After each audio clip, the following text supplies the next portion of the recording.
The play begins outside of Jason's house in Corinth. Sorceress and Princess Medea cries after her husband Jason leaves her to marry the Princess of Corinth, Glaus.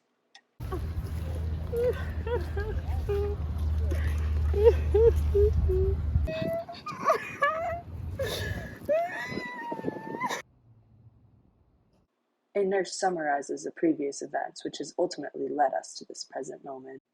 Aeson, Jason's father, was the rightful king of Iolcus. His half-brother, Peleus, usurped the throne. He then ordered Jason to acquire the legendary Golden Fleece.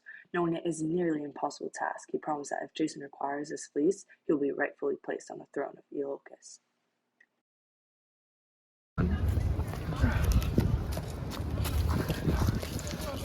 At last, the Golden Fleece.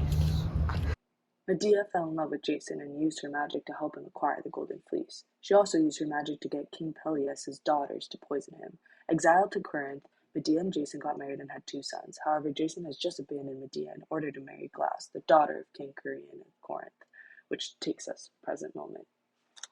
He broke my heart. He left me with nothing. I've been betrayed and left with nothing.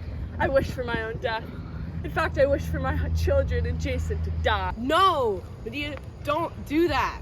Yeah, that's unnecessary, Medea. We, as women, are objects of our husbands. We can be discarded as they please and left with nothing.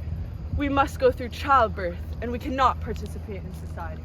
Jason must suffer for the pain he has inflicted upon me. You're right. Jason deserves to be punished. Punish him. After hearing Medea's speech and threats, King Creon confronts Medea. I, King Creon, formally banish you, Medea, from ever coming back to Corinth. For who knows what you may do to my daughter. Please, just give me one day.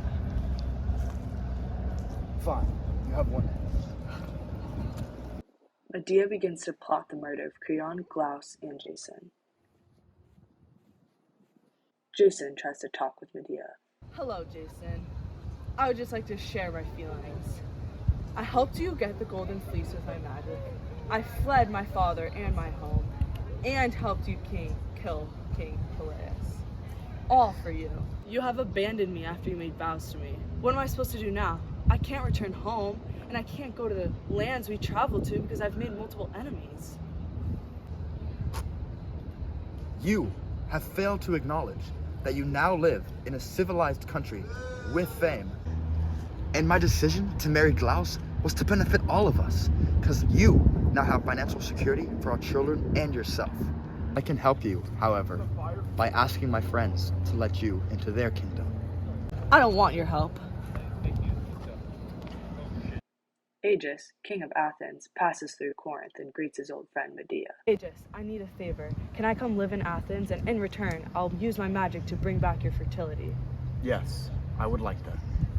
Relieved that Medea now has a place to go, she ventures on to bring suffering among the people who have wronged her. She reveals her plans to her nurse. I will first pretend like everything Jason said was true. I'll ask him to take in our 2 children, and I'll make our 2 children offer gifts to Glaus, laced with poison. And with a simple touch, will kill her. And then, I must kill my 2 children. Medea's really starting to scare me. Like, she's not actually gonna kill her own kids.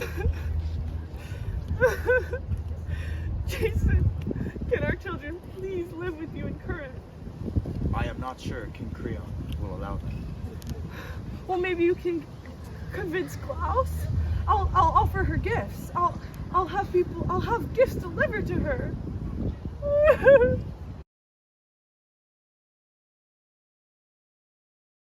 A messenger finds Medea and tells her she must flee because people claim her as the murderer of King Creon and Glaus. He explains how Glaus reluctantly accepts the children's gifts, and the poison took effect, and the coronet lit on fire.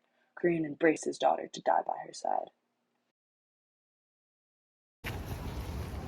Hello, Glaus. We have gifts. Okay.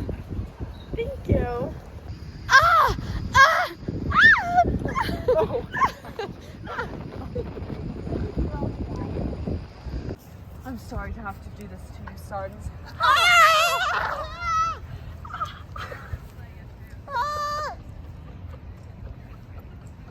Medea sits on a chariot drawn by dragons with her two dead sons. Jason wishes he never married Medea and should have known she was capable of this evil act. He requests to see the burial of his own children. Medea denies his request and flies off in her chariot. Bye, Jason.